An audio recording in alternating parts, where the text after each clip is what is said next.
Fún mi ní Bíbélì ìràwọ̀ ayọ̀ láti máa yọ̀ wá fẹ́ni tí jíǹgbé. Kò sí ìjì tí ó lè bòdì dán rẹ̀. Jésù ti gbà àwọn tó ti sọnù. Fún mi Bíbélì ìròyìn mímọ́ dídán. Mọ́lẹ̀ rẹ̀ yóò tọ́ mi lọ́nà tòrò. Ẹ̀kọ́ ìlérí òfin ìfẹ́ papọ̀. Kóru tó kọjá sọ́jà ìnípẹ̀kun. A kí yín káàbọ̀ sí ètò yín, ètò wa Jeki Bibeli Soro. Ètò tí ìjọ Kristi lóńdó àti ìjọ Kristi níbi gbogbo tí wọ́n ń ṣe olùgbọ̀wọ́ rẹ̀. Orúkọ tèmi ni Fasonu Victor, Ajihinrere Kristi. Ẹ jẹ́ kí a gbàdúrà. Ọlọ́run mímọ́ agbẹ́yìnga torí pé ẹ̀yin ni Ọlọ́run wa. A fi ògo, ọlá, agbára àti ìyìn fún orúkọ yín torí pé ẹ̀yin ni Ẹlẹ́dàá. A yìn yín lógo fún ìwà láàyè aláìlẹ́gbẹ́ tí a rí gbà lọ́dọ̀ yín nígbà gbogbo, lọ́nà gbogbo àti níbi gbogbo. Olúwa ẹ ṣé, àdúpẹ́. Olúwa, lónìí ẹ bá wa sọ̀rọ̀ yín. Ẹ jẹ́ kí ìfẹ́ yín ó yé wa, ẹ̀mí mọ́ yín ẹ jẹ́ kó darí wa, kí ẹ sì gbàkóso gbogbo. Ní orúkọ Jésù Kristi, Olúwa wa, àmín. A dúpẹ́ lọ́wọ́ Ọlọ́run fún oore ọ̀fẹ́ aláìlẹ́gbẹ́ àti ìbùkún rẹ̀ lórí ayé wa lónìí, àti ọwọ́ ìtọ́jú rẹ̀ lórí ayé àwọn tí ń wò wá nílé. A fi ọpẹ́, ìyìn, ògo, ọlá àtàgbà fún Ọlọ́run Ẹlẹ́dàá wa. Ọlọ́run wa ẹ ṣé o. A dúpẹ́ pé ó ṣeé ṣe fún wa láti jẹ́ ọ̀kan nínú àwọn alààyè lónìí tí yóò wá ń tẹ̀síwájú nínú kíkẹ́kọ̀ọ́ ọ̀rọ̀ Ọlọ́run àti àwọn èèyàn wa nílé tí wọ́n wò wá fún ìwàláàyè Ọlọ́run lórí yín, pé ẹ tẹ̀ ń tẹ̀síwájú láti máa wò wá lórí ètò yìí, ètò Jeki Bibeli Soro. A fi ọpẹ́, ìyìn, ògo, ọlá àtàgbà fún Ọlọ́run wa. Kí Ọlọ́run kó gba gbogbo ògo lórúkọ Jésù, àmín. Ní òní àtúntìdé, àtúntì mú kókó ẹ̀kọ́ mìíràn wá kí a jọ gbé yẹ̀wò nínú Bíbélì, kí a sì mọ ohun tí ìfẹ́ Ọlọ́run ní fún wa nípa kókó ẹ̀kọ́ náà. Ẹ̀kọ́ náà tí a fẹ́ gbé yẹ̀wò ni, ǹjẹ́ a ti tú ọ bí nínú Jésù bí? Ǹjẹ́ a ti tú ọ bí nínú Jésù bí? Ọ̀rọ̀ yìí jẹ́ ìbéèrè ni. Ǹjẹ́ a ti tú ọ bí nínú Jésù bí? Ìbéèrè ni. Ó sì jẹ́ ìbéèrè tó yẹ kí olúkúlùkù àwa tí a pera wa ní Kristẹni, tí a pera wa lẹ́ni tó mọ Ọlọ́run nípasẹ̀ Jésù Kristi, kí a bira wa. Ọ̀pọ̀lọpọ̀ nípa ìbéèrè pé ǹjẹ́ a ti tú ọ bí nínú Jésù bí, ni wọn ò tí ì di àtúnbí gẹ́gẹ́ bí àgbékalẹ̀ Bíbélì, ṣùgbọ́n nínú ìrònú wọ́n rò pé àwọn ti di àtúnbí.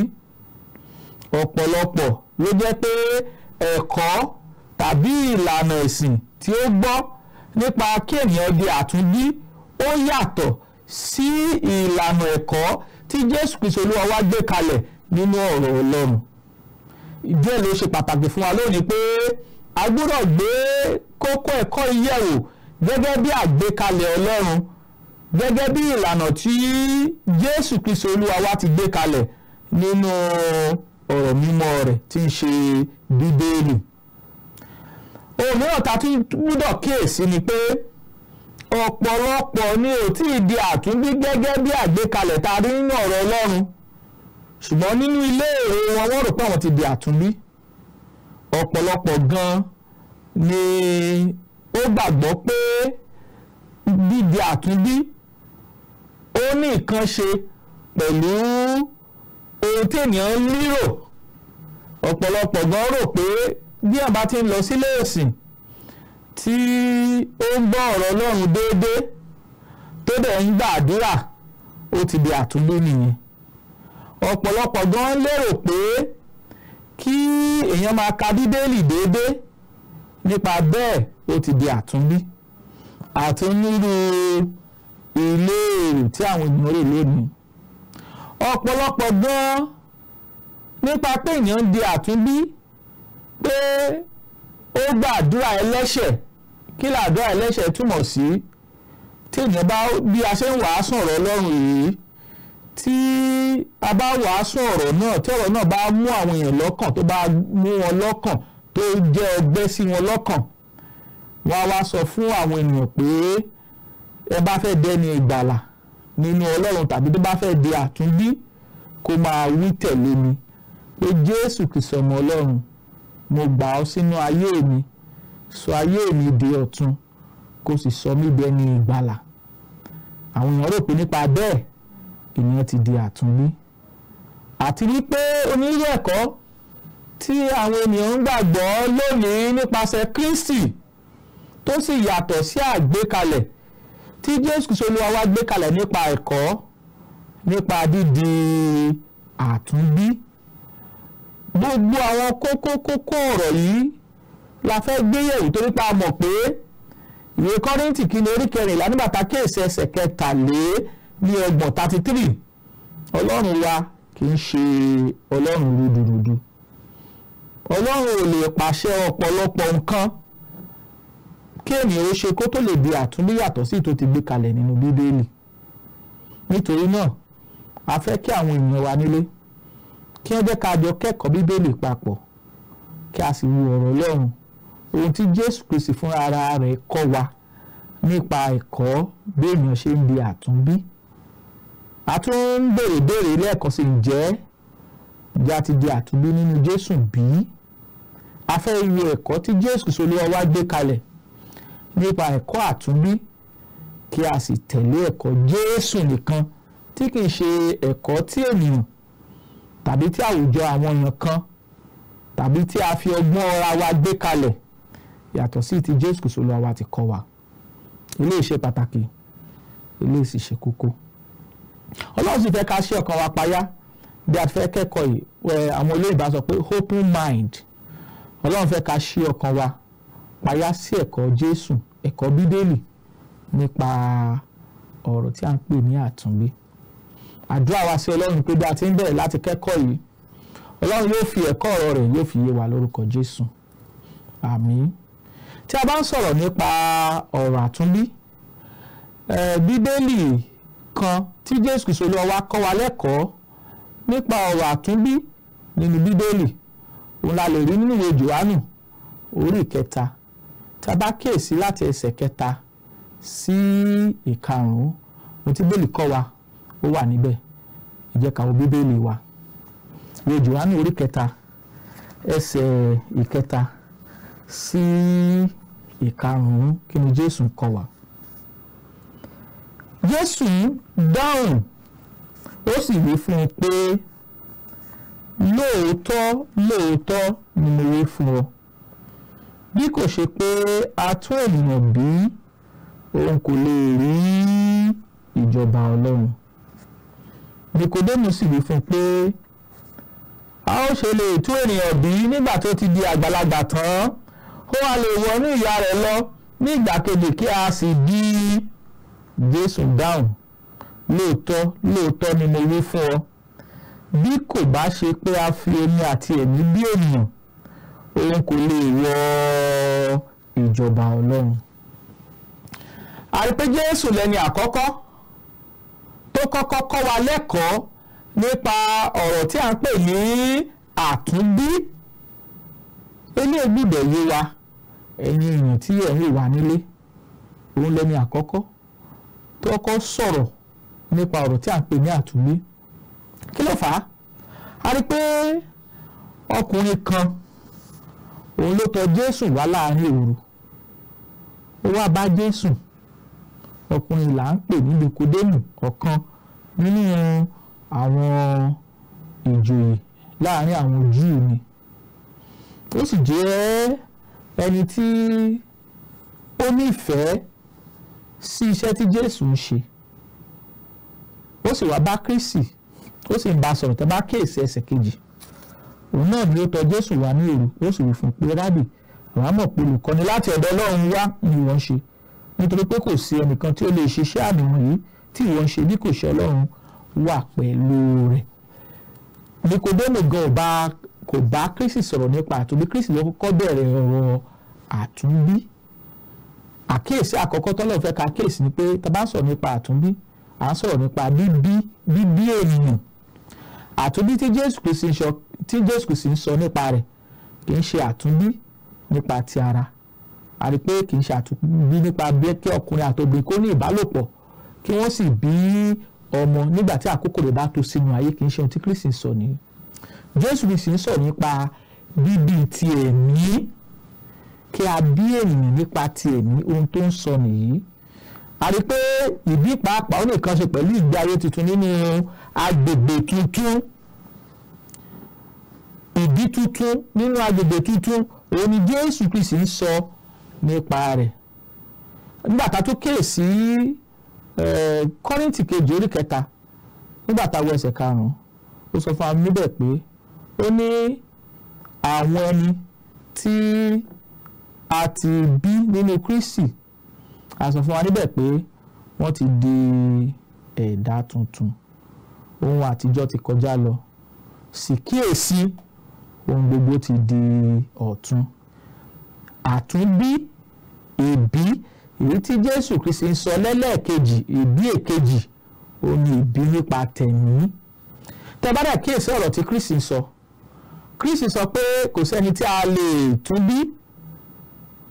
bí kò ṣe nípa omi tàbí ẹ̀mí tí yóò wọ inú ìjọba Ọlọ́run. Ìyẹn túmọ̀ sí pé ọ̀rọ̀ tí a pè ní àtúnbí ó ní nǹkan ṣe pẹ̀lú bíbí ènìyàn sínú ìjọba Ọlọ́run. Ilé ìgbọ́dọ̀ yé wa bí a ti ń tẹ̀síwájú láti mọ ẹ̀kọ́ Jésù Kristi Olúwa wa. Àkọ́kọ́ tẹ́ bá kíyèsí ìwé Jòhánù orí 3 ẹsẹ̀ 3. Jésù sọ pé lóòótọ́ ni mo wí fún ọ, bí kò bá ṣe pé a bá tún ènìyàn bí, kò lè rí ìjọba Ọlọ́run. Kò lè, olóògbé á ní sí, kò lè rí. Èkejì, Kristi wá ṣàlàyé pé bí kò bá ṣe pé a bá fi omi àti ẹ̀mí bí ènìyàn, òun kò lè wọ ìjọba Ọlọ́run. Enter. Kò sẹ́ni tá a tún bí nípa omi àti ẹ̀mí tí ò wọ inú ìjọba Ọlọ́run. Ẹ ká tó wá wo àwọn èdè mìíràn èyí tí a lò nínú Bíbélì tí ó ní nǹkan ṣe pẹ̀lú àtúnbí. Tẹ́ bá kíyèsí ìwé Jòhánù kínní orí 3 ẹsẹ̀ 9, à ń lo ọ̀rọ̀ kan tí a pè ní bíbí nípa ti Ọlọ́run. Olóyìnbó sọ pé born of God.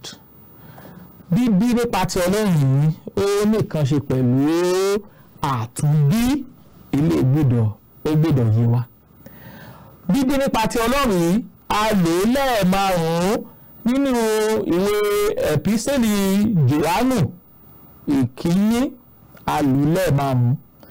Jòhánù kínní orí 3 ẹsẹ̀ 9 jẹ́ ká wo ohun tí ọ̀rọ̀ Ọlọ́run sọ. À ń gbé àlàyé kalẹ̀ nípa ọ̀rọ̀ tí a ń pè ní àtúnbí.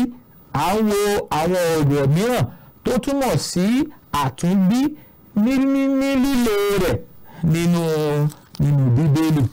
Ẹ ká kíyèsí ìwé Jòhánù kínní orí 3 ká wo ẹsẹ̀ 9 ká gbọ́ ohun tí ọ̀rọ̀ Ọlọ́run sọ. Ó ní ẹnikẹ́ni tí a ti pa Ọlọ́run bí kì í dẹ́ṣẹ̀, nítorí tí inú rẹ̀ ń gbé inú rẹ̀, kò sì lè dẹ́ṣẹ̀ nítorí pé a ti pa Ọlọ́run bí. Àwọn olóyìnbá sọ pé born of God. Èdè tí a lè rí bíbí nípa ti Ọlọ́run òun náà ló túmọ̀ sí pé a tún ènìyàn bí.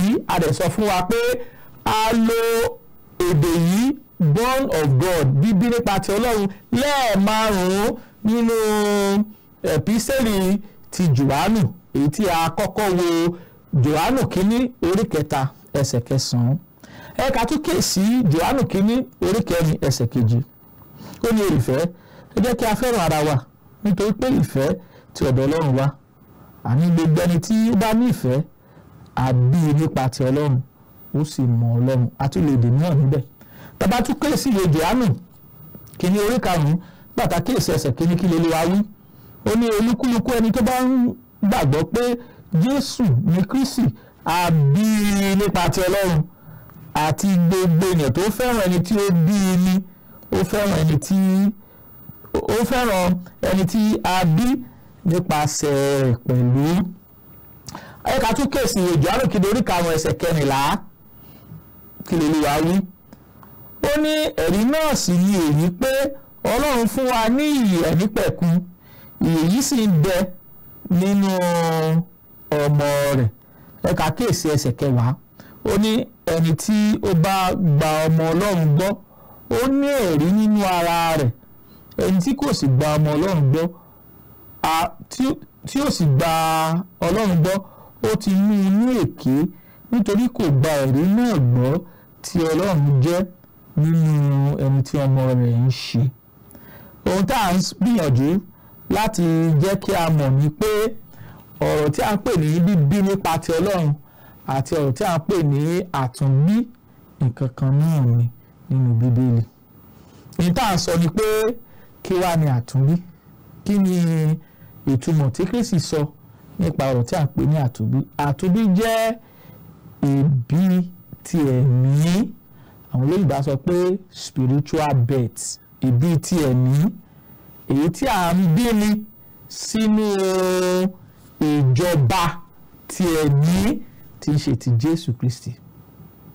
Eléyìí gbọ́dọ̀ yé wa bí a ti ń tẹ̀síwájú nínú ọ̀rọ̀ Ọlọ́run.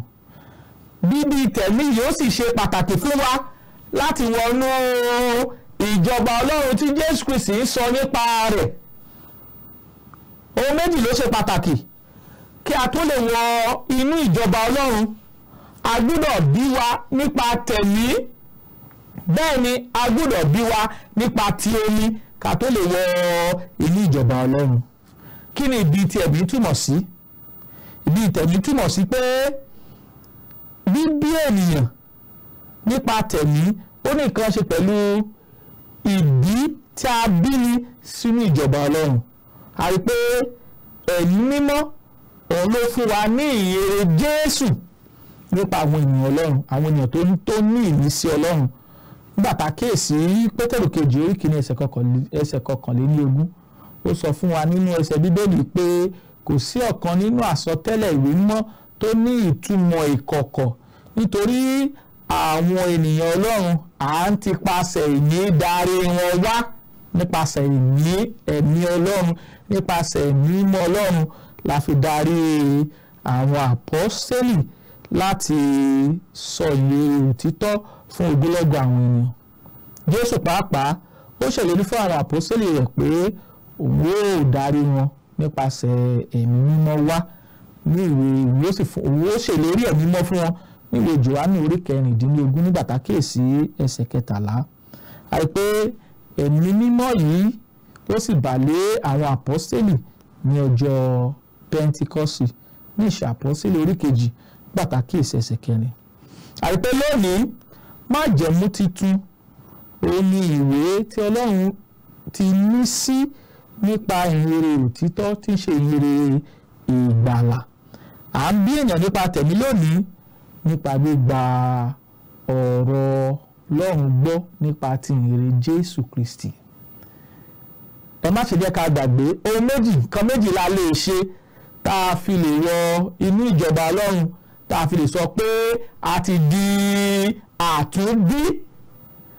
A gbọ́dọ̀ bí wa nípa ẹ̀mí, a sì gbọ́dọ̀ bí wa nípa omi. Ilé ìgbọ́dọ̀ yé wa dáradára. Tá à ń sọ ni pé Ọlọ́run nínú àánú rẹ̀ ó ti mí sí ọ̀rọ̀ rẹ̀.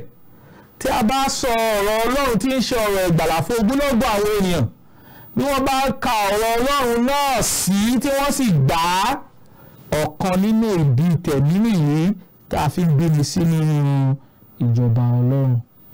Ìdí ẹ̀ ní Róòmù orí 1 ẹsẹ̀ 14 sọ fún wa pé Paul ní ojú kò tì mí láti wàásù ìrere Kristi, nítorí agbára Ọlọ́run ní sí ìgbàlà fún olúkúlùkù ẹni tí ó bá gbàgbọ́, fún Júù ṣáájú àti Hélénì pẹ̀lú.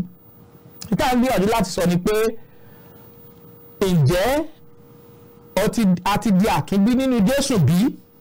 Kristi sì sọ fún wa bí a ṣe lè di àtúnbí. ó ní nǹkan méjì la gbọ́dọ̀ ṣe ká tó lè di àtúnbí. Nǹkan méjì yìí ó ní pé a gbọ́dọ̀ bí wa nípa ti ẹ̀mí, a sì gbọ́dọ̀ bí wa nípa ti omi ká tó lè wọ inú ìjọba Ọlọ́run. Àlàyé tí Kristi ṣe nípa ọ̀rọ̀ àtúnbí ni a dẹ̀ ti ṣàlàyé ohun tí Bíbélì sọ nípa bíbí wa nípa ti ẹ̀mí. A rí pé nípa ọ̀rọ̀ Ọlọ́run àti ẹ̀mí rẹ̀ ó ní a fi ń bí ènìyàn. Bí ènìyàn bá ka ọ̀rọ̀ Ọlọ́run sí tó gba ọ̀rọ̀ Ọlọ́run, nípa rẹ̀ la fi ń bí ènìyàn. Ẹ̀gbọ́n tí Jésù sọ ni ní ìwé Jòhánù orí 6 nígbà tá kéèsì ẹsẹ̀ 63 63. Ó ní ẹ̀mí ní sọ ní di ààyè, ara kò ní èrè kan. Ọ̀rọ̀ wọn ni tí mo sọ fún yín, iye ní ẹ̀mí sì ni pẹ̀lú. Eléyìí gbọ́dọ̀ yé wa. Nígbà tí a bá bí ènìyàn nípa tẹ̀mí, ó jẹ́ ọ̀kan, ó jẹ́ apá kan nínú ìbí tẹ̀mí. Nígbà tá a bá bí ènìyàn nípa ẹ̀mí, tá a bá bí ènìyàn nípa ẹ̀mí, ó jẹ́ apá kan nínú ìbí kejì tí Jésù Kristi Olúwa wa sọ. Eléyìí gbọ́dọ̀ yé wa. Báwo la ṣe mọ̀ bẹ́ẹ̀? Ìwé Jákọ́bù orí 1 nígbà tá kéèsì ẹsẹ̀ 22 mo fẹ́ ká wo àlàyé tí Bíbélì ṣe fún wa nínú ọ̀rọ̀ yìí kí ohun tá à ń sọ kí ó lè yé wa dára, kó lè yé wa dáradára. Kí ló lè wa ìwé Jákọ́bù orí 1 ẹsẹ̀ 22 kí ló lè wa ẹgbẹ́ o. Ó ní nípa ìfẹ́ rẹ̀ ni a fi ọ̀rọ̀ òtítọ́ bí wa kí àwa kí ó lè jẹ́ bí àkọ́so àwọn ẹ̀dá rẹ̀. Nípa ìfẹ́ rẹ̀ la fi ọ̀rọ̀ òtítọ́ bí wa. Eléyìí gbọ́dọ̀ yé wa pé à ń bí wa nípa ẹ̀mí Ọlọ́run, nípa ọ̀rọ̀ náà. Eléyìí gbọ́dọ̀ yé wa. Ẹ̀ka tí mo wo Pétérù kínní orí 1 ẹsẹ̀ 23 ẹ̀gbọ́n o. Ó ní bí a ti tún bí yín kì í ṣe láti inú irú ti ìdíbàjẹ́ wá, bí kò ṣe èyí tí kì í díbàjẹ́, nípa ọ̀rọ̀ Ọlọ́run tí ń bẹ láàyè tí ó sì dúró. Ẹ̀ka ẹsẹ̀ 25 kí ló Olúwa wí. Ó ní ṣùgbọ́n ọ̀rọ̀ Olúwa dúró títí láéláé, ọ̀rọ̀ yìí náà sì ní ìrere tí a wàásù fún yín. Bíbí ni nípa ti Ọlọ́run. Ẹ̀rí àwọn àlàyé tí Ọlọ́run ń ṣe pé a gbọ́dọ̀ bí wa nípa ẹ̀mí. Báwo la ṣe lè bí wa nípa ẹ̀mí? A ti ṣàlàyé pé à ń bí wa nípa ọ̀rọ̀ náà. Èyí tí ìwé Jákọ́bù orí 1 ẹsẹ̀ 22 àti ìwé Pétérù kínní orí 1 ẹsẹ̀ 23 àti 25 tó ṣàlàyé fún wa. Ṣùgbọ́n kì í ṣe gbogbo tá a fi lè bí ènìyàn ni. A gbọ́dọ̀ bí wa nípa ọ̀rọ̀, nípa gbígba ọ̀rọ̀ náà gẹ́gẹ́ bí àlàyé tí Bíbélì ṣe. Ìbí yẹn àtúbí yẹn báwo ló ṣe lè tó àkún, ọgbọ́n ló ṣe lè pé, torí apá kan ni kí a bí wa nípa ti ọ̀rọ̀ náà, kí ọ̀rọ̀ náà wọnú wa, kọ́rọ̀ náà ó sì sèso, kó sì fẹ́ bí ìgbàlà nínú wa. Báwo wá ni àṣepé rẹ̀? Ẹ má ṣe jẹ́ ká gbàgbé nǹkan méjì la gbọ́dọ̀ ṣe kí a tó lè di àtúnbí nínú Jésù. A gbọ́dọ̀ bí wa nípa ẹ̀mí tí ń ṣe nípa ọ̀rọ̀ náà. A sì gbọ́dọ̀ bí wa tí ń ṣe nípa omi. Kí ni omi? Báwo la ṣe lè bí wa nípa ti omi? Ìbí nípa ti omi ó túmọ̀ sí pé kí a baptisi wa nínú omi tó túmọ̀ sí ni. Omi túmọ̀ sí omi. Kò sí ìtumọ̀ tá a tún fẹ́ fún omi. Gẹ́gẹ́ bí ọ̀rọ̀ tí Kristi sọ nínú ìwé Jòhánù kínní, nínú ìwé Jòhánù orí 3 ẹsẹ̀ 5. Ó ní bí kò bá ṣe pé a bá fi omi àti ẹ̀mí bí ènìyàn, kò lè wọ inú ìjọba Ọlọ́run. Eléyìí gbọ́dọ̀ yé wa. Ìyẹn túmọ̀ sí pé kí ènìyàn kó tó lè di ọ̀yà nínú ìjọba Ọlọ́run, a gbọ́dọ̀ bí nípa ti omi. Eléyìí ni tàbá sọ̀rọ̀ nípa ìbí tuntun. Eléyìí ló jẹ́ kí ìbí tuntun ó pé. Bí a bá bí wa nípa ti ẹ̀mí tí ń ṣe nípa ti ọ̀rọ̀ Ọlọ́run, a gbọ́dọ̀ bí wa nípa ti omi, a gbọ́dọ̀ ṣe ìrìbọmi fún wa. Ọ̀pọ̀lọpọ̀ àwọn èèyàn ló ń kẹ́kọ̀ọ́ lónìí pé ìrìbọmi ò ní nǹkan kan ṣe pẹ̀lú ìgbàlà Ọlọ́run, kì í ṣe ohun tí Jésù Olúwa wa kọ́ wa nìyí. Ohun tí Jésù Olúwa wa kọ́ wa òun ni nínú ìwé Máàkù orí 16 nígbà tá a kíyèsí ẹsẹ̀ 16, ó ní ẹni tí ó bá gbàgbọ́ tí a sì baptisi rẹ̀ òun ni yóò là, ẹni tí kò bá gbàgbọ́ òun ni yóò jẹ̀bi. So a gbọ́dọ̀ bí wa nípa ti omi kí a tó lè wọnú ìjọba Ọlọ́run, kí a tó lè di àtúnbí, torí pé ohun méjì tí Bíbélì sọ ní pé a gbọ́dọ̀ ṣe kí a tó lè di àtúnbí. Ọ̀pọ̀lọpọ̀ àwọn ènìyàn láti fi onírúurú àwọn ẹ̀kọ́ gbá kúrò ní ọ̀dọ̀ Kristi. Ọ̀pọ̀lọpọ̀ àwọn èèyàn ló ti ń lo ọgbọ́n ara wọn láti máa fi kẹ́kọ̀ọ́ àtúnbí tó yàtọ̀ sí ohun tí Bíbélì gbé kalẹ̀ nínú ọ̀rọ̀ Ọlọ́run. A ti ṣàlàyé bí a ṣe lè bí wa nípa tẹ̀mí, nípa ọ̀rọ̀ náà, nípa ọ̀rọ̀ inú wa. Àlàyé bí a ṣe lè bí wa nípa tómi òun là ń ṣe lọ́wọ́. Ìbáptísí òun ni Ọlọ́run ní a gbọ́dọ̀ ṣe kí a tó lè wọnú Kristi, kí a sì tó lè wọnú ìjọba rẹ̀. Ẹ jẹ́ kí àlàyé yòówé wa. Kí ni ìwé Gàlátíà orí 3? Ìwé Gàlátíà orí 3 nígbà tá a kíyèsí ẹsẹ̀ 26 kí Olúwa wí. Ó ní nítorí ọmọ Ọlọ́run ni gbogbo yín nípa ìgbàgbọ́ nínú Kristi Jésù, nítorí pé iye ẹ̀yin tí a ti baptisi sínú Kristi ti gbé Kristi wọ̀. Gẹ́gẹ́ bí ẹsẹ̀ Bíbélì ti wí, báwo la ṣe lè gbé Kristi wọ̀? Báwo ni Kristi ṣe lè wọnú wa? Báwo làwa náà ṣe lè wọnú Kristi? Nípa ìbaptisi ni. Iye ẹ̀yin tí a ti baptisi sínú Kristi ti gbé Kristi wọ̀. Ìwé Gàlátíà orí 3 ẹsẹ̀ 16 ló kọ́ wa bẹ́ẹ̀ pé iye ẹ̀yin tí a ti baptisi sínú Kristi ẹ ti gbé Kristi wọ̀. Báwo wá la ṣe lè wọnú ìjọba? Ó jẹ́ ọ̀nà kan náà nígbà tá a bá ti wọnú Kristi àti wọnú ìjọba, gẹ́gẹ́ bí ohun tí ìwé Kólósè orí 1 ẹsẹ̀ 13 sí 14 kọ́ wa. Ilé gbọ́dọ̀ yé wa. Kí a má ṣe gbàgbé, Kristi nínú ìrònú rẹ̀ àti nínú ète rẹ̀ ó sì gbé ìjọba kan kalẹ̀. Ìjọba kan kalẹ̀ tó gbé kalẹ̀ yìí, ó sì kì í ṣe ìjọba nìkan ló gbé kalẹ̀, ó sì gbé májẹ̀mú tuntun kalẹ̀. Májẹ̀mú tuntun yìí òun ni a sọ pé kí a tó lè jẹ́ alábàápín nínú ìbùkún yìí, a gbọ́dọ̀ tún wà bí kí a tó lè jẹ́ alábàápín nínú ìbùkún yìí. Jésù Kristi ó gbé òfin májẹ̀mú tuntun kalẹ̀, ó sì gbé ìjọba rẹ̀ kalẹ̀, èyí tí ń ṣe ìjọba ti ẹ̀mí, tí ó ń sọ fún àwọn ènìyàn pé a gbọ́dọ̀ bí wọn nípa omi àti ẹ̀mí kí wọ́n tó lè wọ inú ìjọba Ọlọ́run.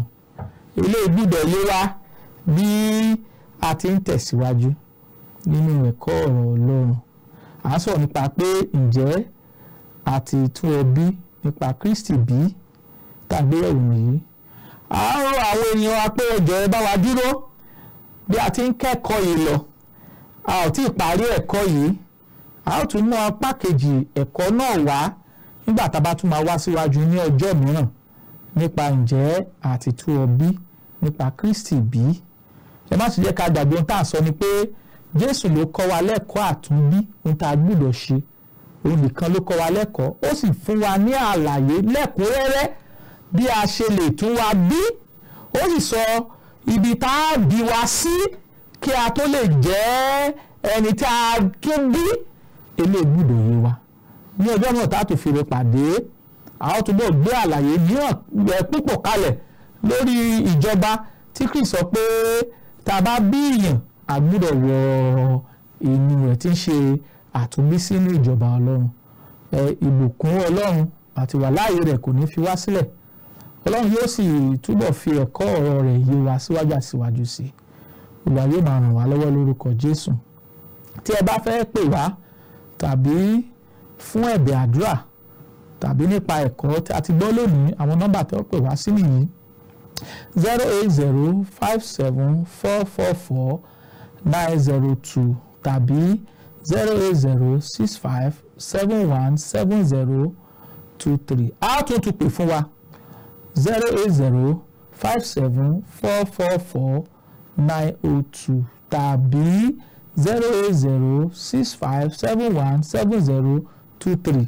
àlàáfíà àti wàláyé Ọlọ́run yóò máa bá wa gbé lórúkọ Jésù Kristi Olúwa wa, àmín. Fún mi ní Bíbélì ìràwọ̀ ayọ̀ láti máa yọ̀ wá fẹ́ni tí jíǹgbé, kò sí ìjì tí ó lè bòdì dán rẹ̀. Jésù ti gbà àwọn tó ti sọnù.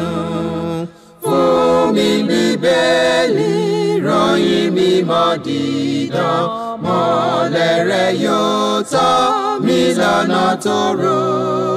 Ẹ̀kọ́ ìlérí òfin ìfẹ́ papọ̀, kóru tó kọjá sọ́jà ìnípẹ̀kun.